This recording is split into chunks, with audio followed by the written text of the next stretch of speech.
Welcome to this episode from our library studio of the Iowa blog. I'm your host, Greg Wynn. We're going to continue our series on the Antichrist, an individual that we have now identified. And we've even spoken not only of his identity, but what he's going to accomplish, if you want to use those terms, what he's going to perpetrate on the world. What's going to be a consequence of his time, which will be another 8 years, the havoc that he will wreak, and even the dates that he will perpetrate his plan, as well as who the victims will ultimately be. So there is no mystery in all of this.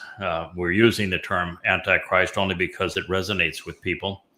I have proven that there was no Christ, that Paul made him up in 52 CE, that the person that he was counterfeiting was actually to David, the real Messiah and Son of God, who fulfilled Passover by crucifixion, which he himself explained prophetically in his own narrative, in his own words, in the 22nd Mizmor, in which Yahweh then, in the 89th Mizmor, corroborated everything that could be known about Dod as our Savior, his chosen one, our shepherd, our king, our Messiah, and his son. And my job is to reintroduce the world to Yahweh's name and to point out all that God's beloved son, David, has and will continue to accomplish. And as we searched through the book of Daniel, and we will still pursue another chapter of Daniel, I think we have two left actually to pursue. What we will determine is precisely how all of these pieces fall into place. And as we have done so in the context also keeping Daniel's prophetic testimony, it wasn't Daniel, it was actually Gabriel and Michael, who were the two prophets speaking to Daniel. Daniel served as the scribe. We have to keep what they said through Daniel in context with what was revealed through the prophet Yeshaya and what was conveyed also by Satan's accomplice in Ezekiel, so that we know exactly how all of these pieces fit together. And when we do so, it becomes obvious that the devil incarnate, the man who is already demon possessed, the one that is being sought as the Antichrist, is none other than the copper confabulator, the great dumpster that is the Trump, Donald J. Trump, President of the United States. The reason that there is no correlation now between what he says and reality is because he is demon possessed. He has gone from a malignant narcissist to a covert psychopath, as he has transitioned from Trump 45 to Trump 47. Now, as for me, it doesn't matter one way or another as to whether you believe that's true, whether you're a MAGA and you are still trumping Trump, or you are a Marxist condemning him, makes no difference to me. I'm going to tell you the facts. I'm going to lay them out on the table so that you know them. And when it becomes obvious that what I have told you is true, then maybe you'll listen. But between now and then, I just want you to know what I have learned. And in the midst of our review of Daniel, we turned to the 83rd Psalm. We did so because there's also a 10-nation group that is presented in it. We wanted to see if there was any tie-in between it and what I call the Big Ten Conference, the 10 heads of state that will partner with Donald Trump as he pursues the divestiture of Israel, such that an Islamic State is gouged out of the heart of Israel. It's called the two-state solution. Land given to people who I call the fake Palestinians for promises of peace, something that Islam has ever known. And it's going to lead to Israel becoming indefensible. And that's going to happen over the next 2 years and could happen, and in fact, will likely happen over the next year. So I want you to know all that can be known about the 10 states that will either be belligerents in this next variation of Alaska Mosque, what they called Alaska Flood. It's going to be Alaska Flood 2.0, and I think the nations that are listed here will all be contributors to the jihadist for that attack, as well as who the bonehead blowhards are that will join Trump and the dismemberment of Israel. So as we proceed with the 83rd Mizmor Psalm, it reads, "They say, we want to annihilate them as a nation. Such the name of Israel is no longer remembered ever again throughout time." This has never occurred. The Babylonians had no interest in eradicating the name of Israel. The Egyptians before them had no interest in doing so. The Babylonians didn't. So Mitzrayim, Egypt, no. Assyria, no. Babylon, no. The Greeks, no. Even the Romans had no interest in obliterating the name of Israel. As a matter of fact, the only thing that come close to it is when Hadrian decided he was going to rename Judea Palestina, but he wasn't trying to obliterate the name Israel. He didn't even know the name Israel. It was the province of Judea, because Yahud was all that was left after the Assyrian invasion in the 6th, 7th century BCE.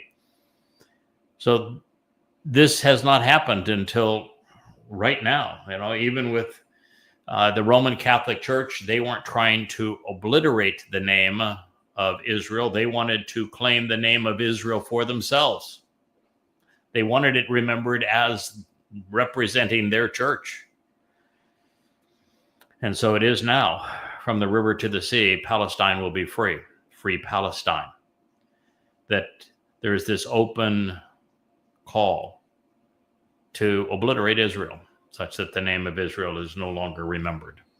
So this is prophetic of Dode, our king, of a time 3,000 years removed from the moment he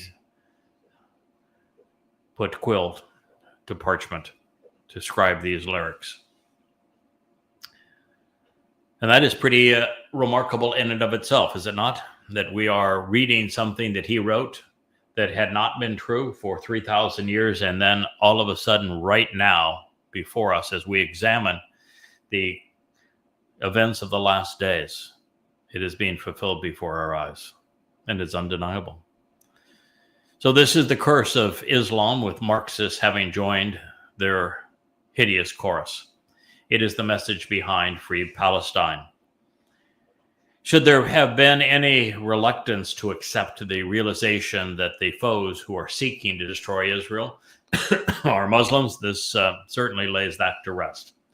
While the Romans and the Nazis were hell-bent on enslaving and annihilating Jews, only Islam seeks to replace Israel with an Islamic state. The Nazis wanted to use Jews to rob them, to kill them, but they had no interest in Israel. Muslims want it for no other reason than to demonstrate that their religion and God are superior to Israel and Yahweh. As I have mentioned, Hadrian didn't consult with anyone when he initiated his plan to convert Jerusalem into a playground for the legions. Moreover, his preference was to enslave Jews rather than kill them, although he did plenty of both. But he was motivated for economic reasons, as were all Romans.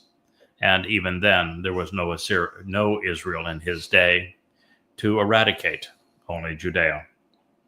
Assyria and Babylon, even Egypt, wanted slaves and booty too, but had no interest in the nation. The Greeks hardly knew the country existed. But it is Quranic for Muslims to commit their lives to wiping Israel off the face of the earth while annihilating Yehudim.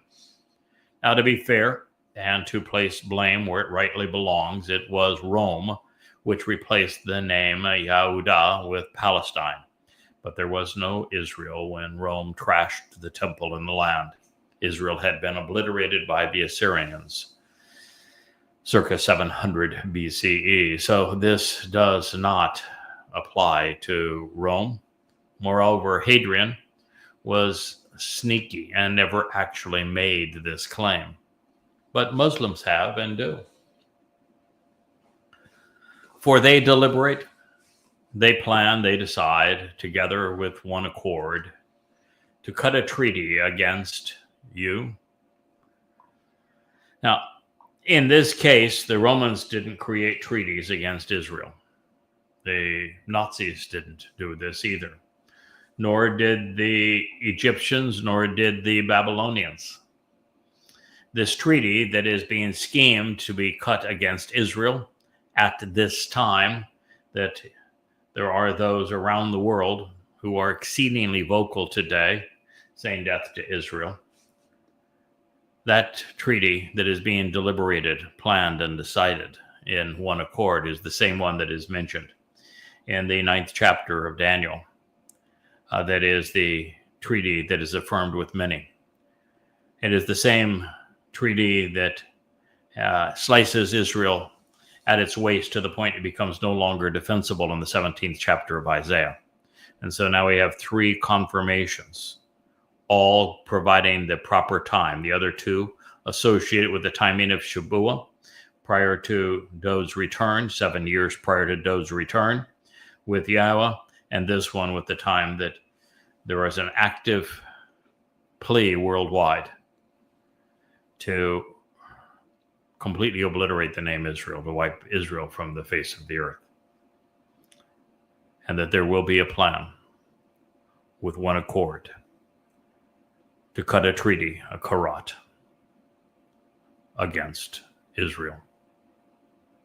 It's pretty extraordinary when you have Gabriel as Dod and Daniel affirming this.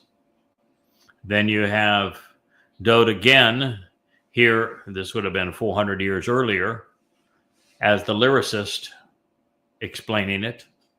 And then in between those 2 events, you have Yeshaya as the prophet speak of this same thing. This is the divestiture of Israel, which is called the 2-state solution, that will afford a terrorist enclave cut out of the heart of Israel, making the nation thinner at the waist and indefensible, that is imminent, and that is now assured. So after renouncing the terms of UN Resolution 242 and punctuating their rejection of its implications by attacking Israel not once but 3 times, on each occasion trying to obliterate Israel, Muslims now want their reinterpretation of the UN resolution unilaterally imposed. This is the treaty that will thin Israel at the waist and prompt the Great Jihad, Al-Aqsa Flood 2.0. And since it is being sponsored by Donald Trump, because we're told emphatically by Yeshaya Isaiah in the 18th chapter that the man and nation that arrogantly and presumptuously causes Israel's downfall is Donald Trump in the United States of America. And this is reaffirmed in this same context throughout Daniel.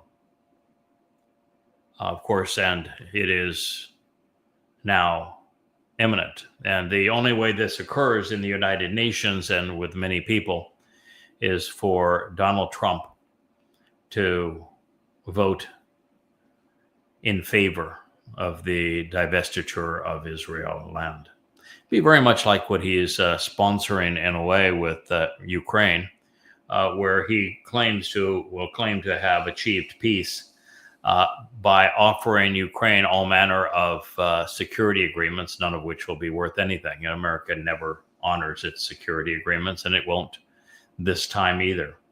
So that's what's going to happen. Israel is going to believe that America will protect it, and it's going to find out that is not even remotely true. Donald Trump is the great betrayer, and that should be evident. What most do not appreciate about UN 242 is that the Muslim rejection of the resolution and subsequent demand that it be reimposed is akin to refusing to buy an estate that's offered under duress at exceedingly low prices, and then torching and looting the place, terrorizing and killing its inhabitants in an effort to steal it. Then, when that backfires, they demand that the tormented sellers ignore all that has transpired and accept the original deals that the terrorists belligerently refused. Sounds rather inane to me. How about you? This list of historic people and places seeks to identify those who will be active in the destruction of Israel, either by releasing a flood of enraged jihadists and inundating the nation in Islamic barbarism, or being among those sponsoring this treaty against the nation to make Israel indefensible. The designees commence with Edom, which was Esau's descendants and homeland. Previously, when searching for the modern equivalent, I learned that they were represented by Roman Catholicism and those influenced by the legacy of Rome today, especially the European Union and the Americas, recognizing that Imperial Rome was founded by the Caesars, which means hairy, and that the empire was draped in red. We find that upon his birth, Esau was called, yes, indeed, hairy and red. To encourage enlightenment, the Dode wrote, and to provide clarity. This is regarding the transitory residents who are camping out of one, Edom. The men in red. These would be the Edomites, representing the nature of what would be known as Imperial Rome, and after them, Roman Catholics with their love affair for red. Edom is the name ascribed to Esau, who was born hairy, Caesar, and red, symbolic of Imperial Rome, and by extension, Roman Catholicism. Geographically, a mountainous tract between the Dead Sea and the Gulf of Aqaba in southern Jordan and in southern Israel. 2. Ishmaelim. The Ishmaelim, that is, a man hears a God. The Ishmaelites, they represent Arabian Sunni Muslims. They are individuals listening to the gods, the progenitor of the Arabians and the forefather of Islam. Today, you can find it geographically in central, western, and northern Arabia, into Syria and Iraq, including both Mecca and Yathrib, today's Medina. 3. Moab, questionable father.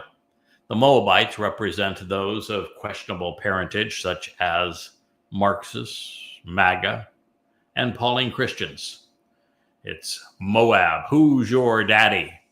An unthinking, warlike, and multicultural religious and political culture born out of incest, literally, after being indoctrinated in the immoral morass of Sodom, with shared Hebrew writings which were twisted and intermixed with pagan lore to form Christian and socialist secular viewpoints. It's the place where the Torah's voice died.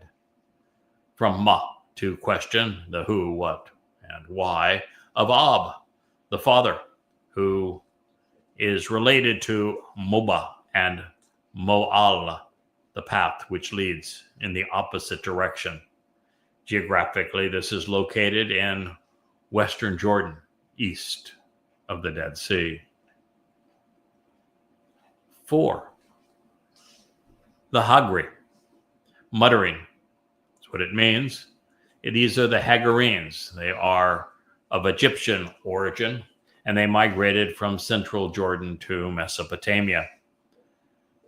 Hagri, the meaning of Hagar, and thus either depicting the slaves to Allah in Egypt or Arabians in present-day Kuwait, Bahrain, Qatar, United Arab Emirates, Oman, and representing a nomadic tribe along the Persian Gulf. This is Mizmor 83:6. Number 5, Gabal. Borders is what the word means, representing Biblos and thus the Christian Bible, Lebanon, and those imposing borders on Israel. Gabal means to set limits and borders. It's indicative of the UN resolutions towards Israel. It's a Phoenician city near Tyre, between Tripoli and Beirut, and ancient Biblos, which was the basis of the word Bible, and of Protestant fundamentalist Christians, located, of course, in Lebanon. Number 6, pertaining to people, it's Ammon, and nations, representing the dim-witted nature of man. Ammon is related to and amplifying the family of man, from Ammon, to be dim-witted and eclipsed, located in central Jordan today, geographically where the so-called Palestinian refugees number in the range of 2.1 million.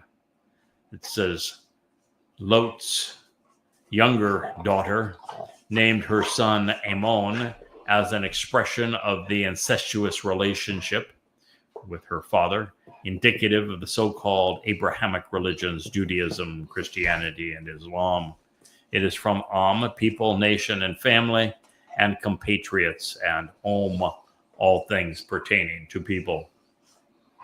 Number 7, Amalek, wretched ones, representing the fearsome, malcontent Muslim militants.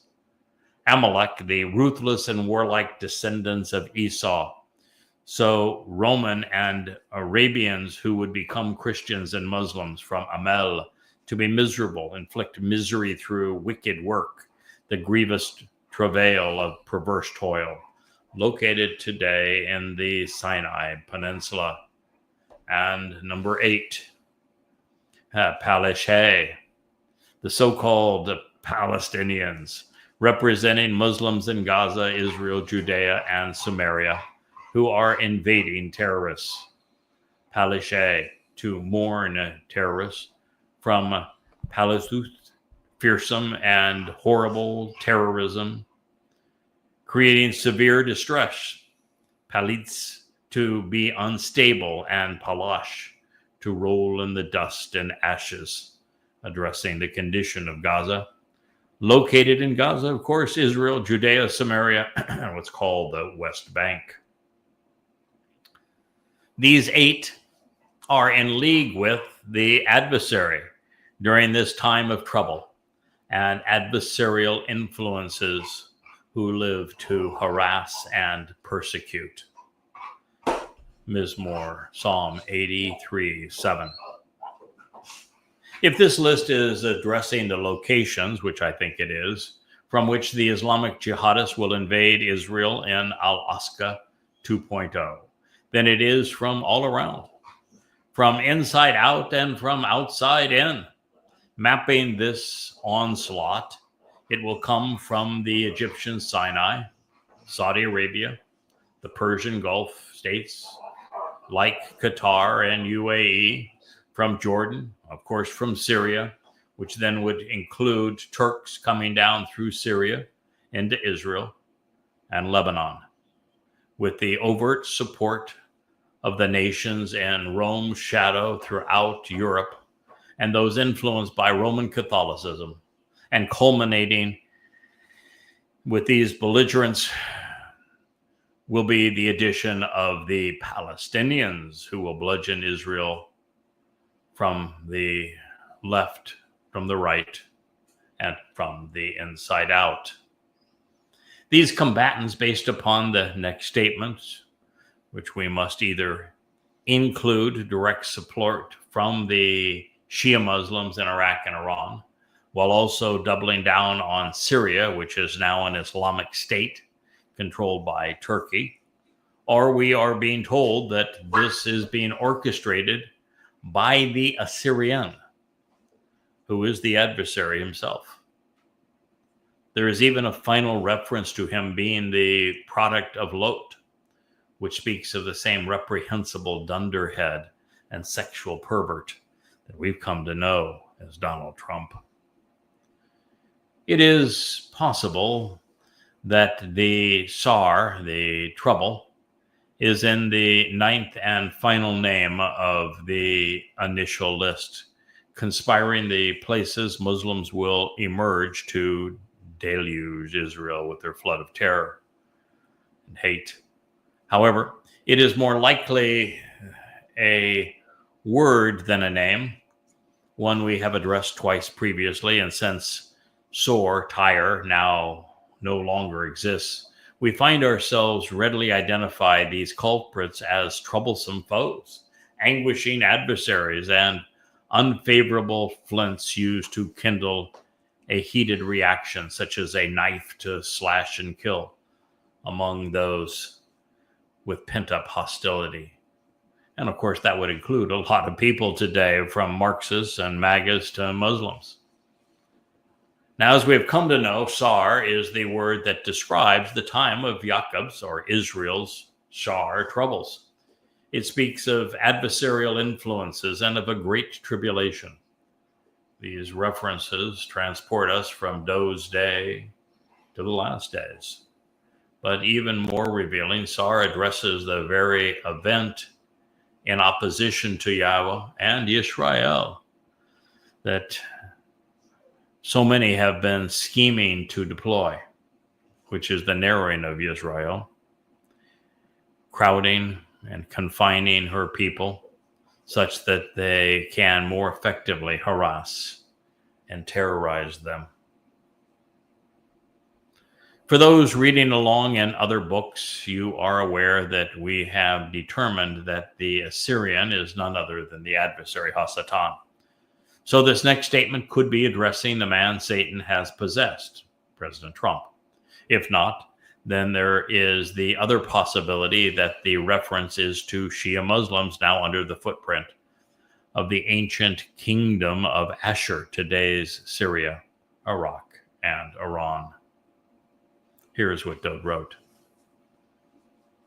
Moreover, another is receiving money from them to join in with them, and he is accompanying this association as payback to Ashur the Assyrian. They exist at this moment as the armed forces and military of what was sown by the children of Israel, of Lot, of the inappropriate and incestuous one, the Sodomite. So let's now pause and reflect upon this. Psalm 83:8. I have done a number of series of programs called Trump's Criminal Enterprises, where I have demonstrated that Donald Trump and company have received at least $16.5 million in bribes from 3 Arab tyrants, particularly from Al Thani of Qatar and MBS of Saudi Arabia. And that for the 16.5 billion in bribes that he has received, that Trump is obliged to provide payback, and he will. And serving up Israel so that its heart is exposed is precisely what they wanted. And so it is to the adversary, the Assyrian, that Donald Trump is going to provide payback. That is what this is saying. He received the money. He is joined in with them. He is in accompaniment with them, Saudi Arabia, Qatar, the United Arab Emirates. And he is going to serve Satan, who is Allah, in this regard. And that's frightening, but it's true.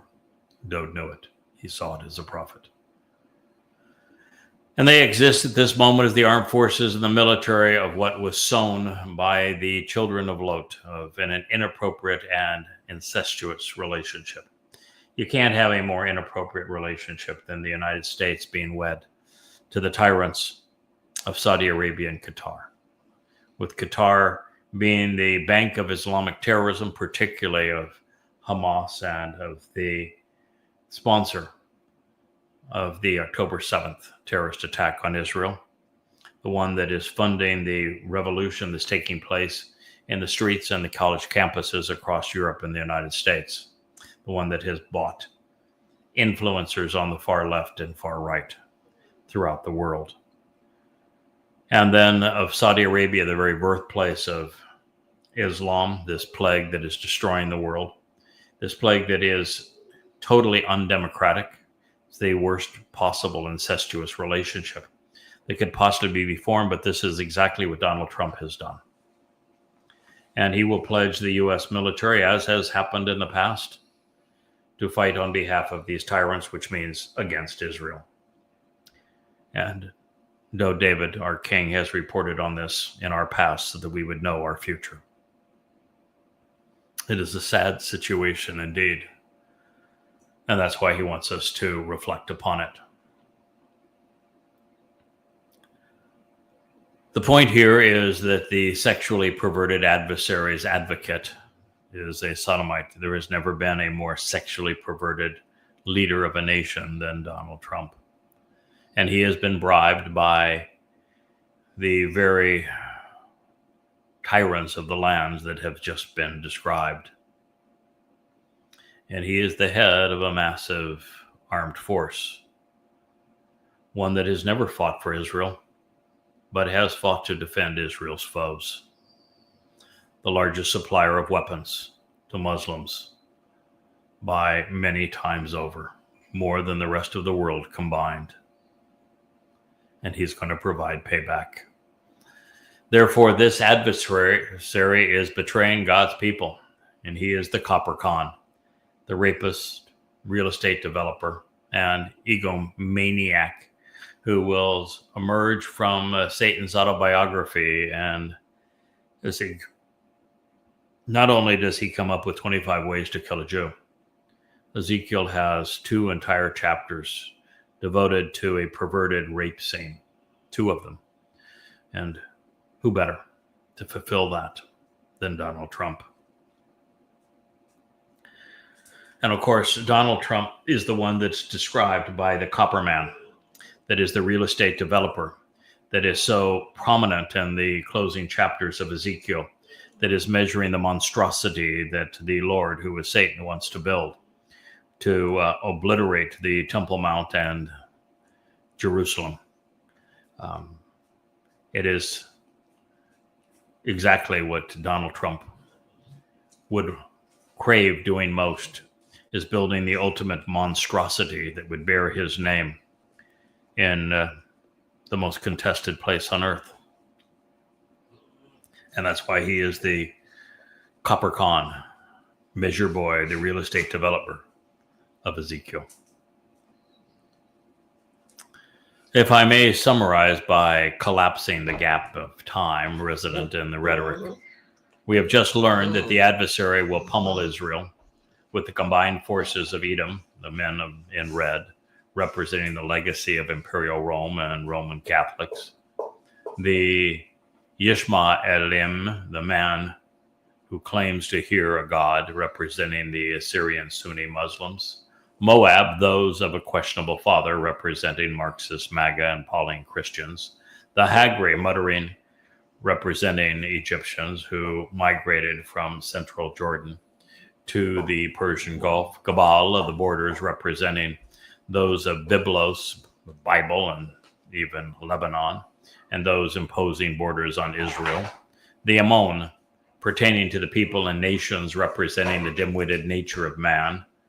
Amalek, the wretched ones representing the fearsome malcontent Muslim militants, and the Palestinians, or the so-called Palestinians, representing the murderous Muslims in Gaza, Israel, Judea, and Samaria, even in Jordan, who are invading terrorists Collectively, these belligerents will be in league with the adversary at this time of trouble, each with a penchant to slash and kill Jews while anguishing and persecuting all that Israel represents.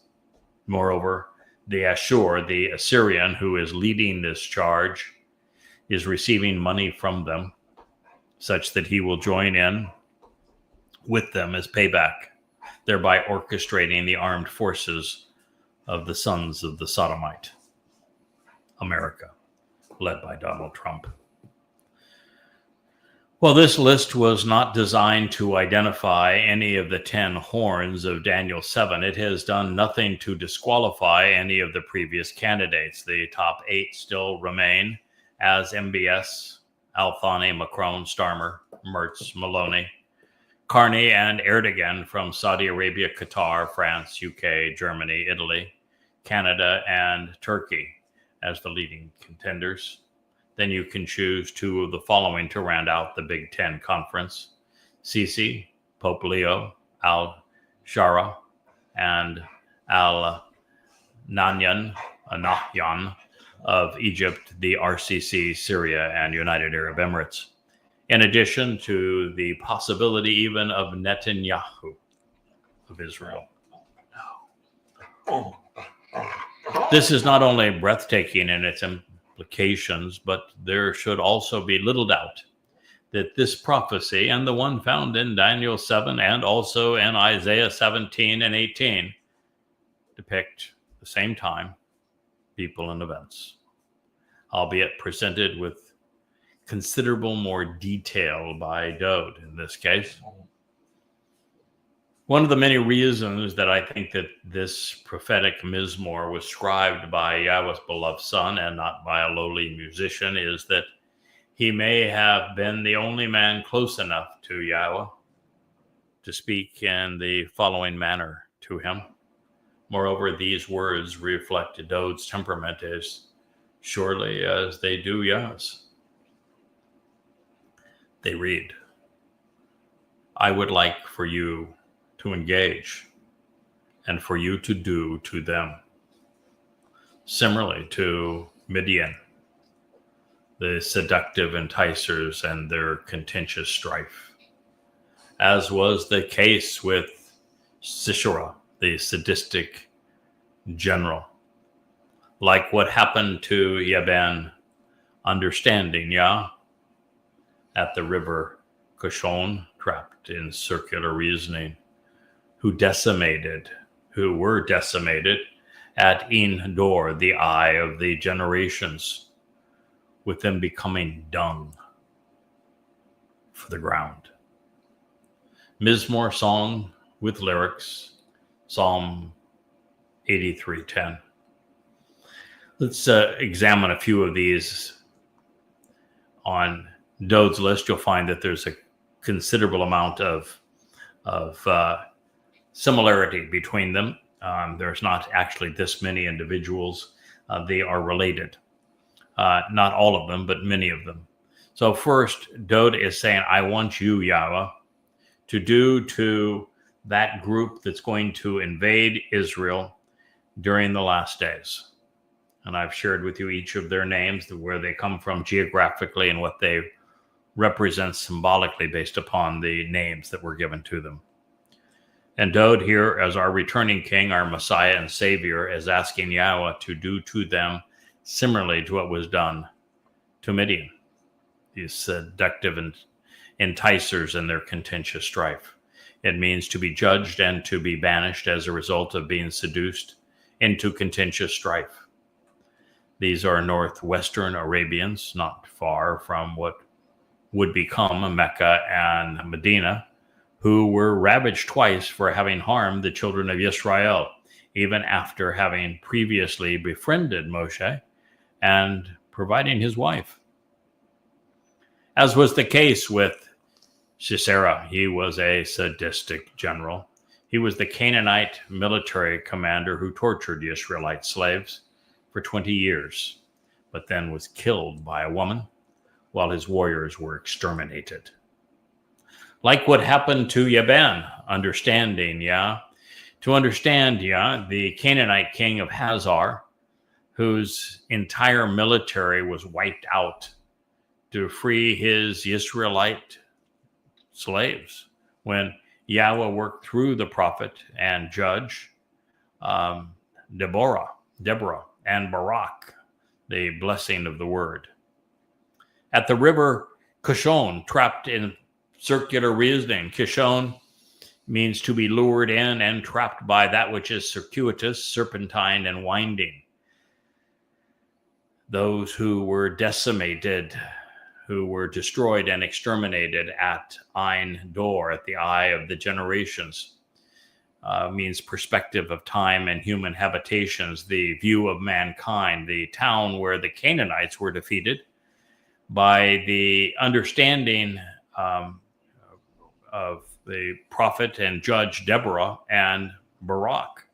And it is also where King Saul met with the necromancer spiritualist. And so Dode has said, I want all of these to be turned into dung for the ground. And that is terraforming, if you will, taking those who would harm Israel to destroy her people, rape and plunder God's nation, and transform them into dung, which is fertilizer, if you will, for the ground. So this is the sign of a brilliant mind. Not only could Dode recall and properly document these foes, he chose scum who had once befriended Israel, who had a strong woman at the heart of their story. In Bamidbar, Numbers 31, 1 through 53, Yahweh asked Moshe, who was married to a Midianite woman, to hold Midian accountable for having led the Israelites astray at Baal-Por, the Lord of the broad and open way. Every Midian man was slain, including their 5 kings and Balaam, lords, because they enticed Yah's children into being religious and into worshiping the Lord. At the time, the women and children were taken captive, but Moshe objected to sparing the women's lives because they were the ones who were most responsible for tempting the Israelites. Understanding the gravity of their offense, he ordered the execution of all adult women, allowing only the girls who had not taken part in the seduction to live. And yet, even with the gravity of the crime and subsequent penalty for religious behavior so unabashedly presented in the Torah, 3 religions irrationally claim that their God inspired it. I understand that Muslims are generally too stupid to understand cause and effect, and that Christians make a game out of pretending that the Torah does not apply to them. But what is the rabbinical excuse? And this was all punishment for being enticed to worship the Lord. The Lord appears in all of those religions, does he not? The Lord is Satan. Since our Midian investigations have been thorough in other books within this Yada Yahweh family, we know that there was another encounter with the Midians, which explains why they remain on God's domim, feces list. We can't say the other word, right? Feces list, excrement. That story was told in Shaphat, Decide, Judges 6 and 7. We reviewed it in Observations, Volume 4, Chapter 3, aptly named Day of Midian. There we found Midian in concert with Amalek, the Amalekites, systematically harassing Israel and robbing and plundering them. Working with Gideon, God and his reluctant troubadour went out about the business of demolishing the altars made to the Lord and to Asherah, the mother of God. Then with the 300 men who would not prostrate themselves and equipped only with shofars and torches, Gideon, at Yahweh's direction, put an end to those militant and thieving religious terrorists, chasing them out of the promised land. This event is so vital to Israel's future and its disposition. The prophecy regarding Dode and Yeshaya is in Yeshaya 9, Also, it's the prequel, if you will, to the presentation of the Son who was given to us. It's introduced by reference to the day of Midian. This is an important story, the ridding of the promised land, of the Lord, and of the Mother of God, who became the basis of Christianity. Moving on to the next game, and by the way, the Mother of God, Asherah, is also very much enshrined into Islam. They celebrate to this day Asherah Day. Moving on to the next name in God's domain, SHIT list. Sisera was surprisingly fitting as a candidate. He became overtly exuberant in the harassment of Jews. This story opens with Israel becoming so religious that Yahweh, realizing that they could no longer have any appreciation for what he had said or done for them, particularly as he freed them from Mitzrayim, saw to it that they were once again enslaved. That's what they wanted. That's what they requested. He gave it to them. This time it would be by the Canaanite king Hazor Yabin. However, the king's commander, Sisera, went way too far, cruelly oppressing the Israelites for 20 years. So, through the judge and prophet, Deborah, Yahweh intervened on behalf of his tormented children, freeing them once again, of which, of course, they showed no appreciation. But that's the nature of Israel. While Sisera survived the ensuing battle, his fate was sealed when all of his 900 ironclad charioteers were routed during the retreat. Sisera sought refuge in a tent of a supposed ally, only to have one of its tent pegs thrust through his temple by a woman. It was fitting because it was a woman who inspired the return to God and was the one who displayed courage in overthrowing this adversary. So Dode is asking Yahweh to do to Israel's final foes what he had done to his people's ancient foes. He had no respect for any leader seeking to harm his people, and he was always willing to make an example of them, turning despicable rulers into dung to fertilize the ground. That said, Dode's animosity was directed towards kings, to generals and priests, not to their stooges, even though he realized that those who follow along will also fall.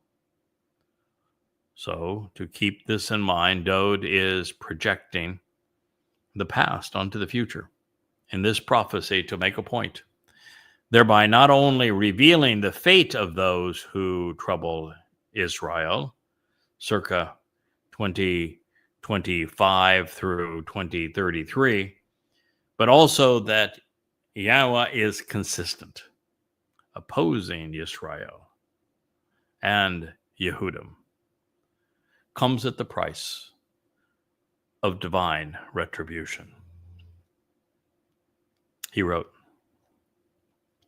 "Make their leaders who are inclined like Oreb, the Arabian of toxic darkness, and like Zeeb, the wolf, even like Zabak, to slaughter and kill, and like Sasmuna, having the likeness withheld and protection denied. Everyone who exercises authority." Psalm 83:11. So here, this will be our last statement for this program, but let's take a pass through and try to make as much sense of it as we can. It begins with make, to impose on, set forth. Dode was focused on their leaders, on the leaders who are inclined to harm Israel in this way, like Oreb. Oreb was is based on Arab, and it speaks of Arabians of toxic darkness, mingling and mixing together that which is dark, an interwoven tapestry of people who swarm in like noxious flies. Oreb was the Midian leader who was killed by Gideon's advance. And like Zeeb the wolf, the predatory Midian priest killed during the Israelite reprisal.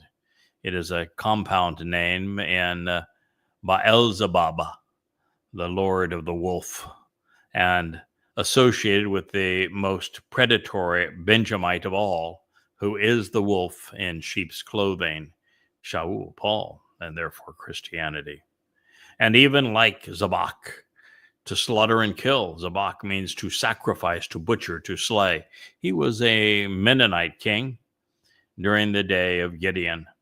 And like Salmuna, having one's likeness withheld and protection denied, means walking in a faltering manner, in the shadow of those who are lame and crippled, slipping and stumbling down, becoming incapacitated, paralyzed, and debilitated, therefore following in the lame footsteps of Shaul, Paul, who was crippled and fell during his conversion experience. From Sa'el, the likeness and shadow and protection and mana to be withheld and denied. He was also a Mennonite king. I think this also speaks of Donald Trump, who is foretold in the character of Paul. Paul was a sexual pervert by his own admission. Paul was an egomaniac by his own admission. Paul was clearly a psychopath, as is Donald Trump. And so they really are very, very similar individuals. And Paul claimed he was crippled, and we're watching the crippling of Donald Trump. So he is, Dode, our king, is speaking of God seeking retribution against all of those who exercise authority, who claim to be prime ministers and kings and heads of state. It's those people that he has his argument against. And it's true that Gideon continued to pursue the Midian kings, Zabak and Salmuna, and so was insistent that they also be held accountable. And he refused to eat until they were under his control. He shared Yahweh's intense disdain for those who claim and then exercise religious, political, and military authority. And so this is a good place for us to conclude this program. We will continue with our presentation on the Antichrist in another episode tomorrow. I thank you very much for listening and being part of the Yahweh blog. Good day.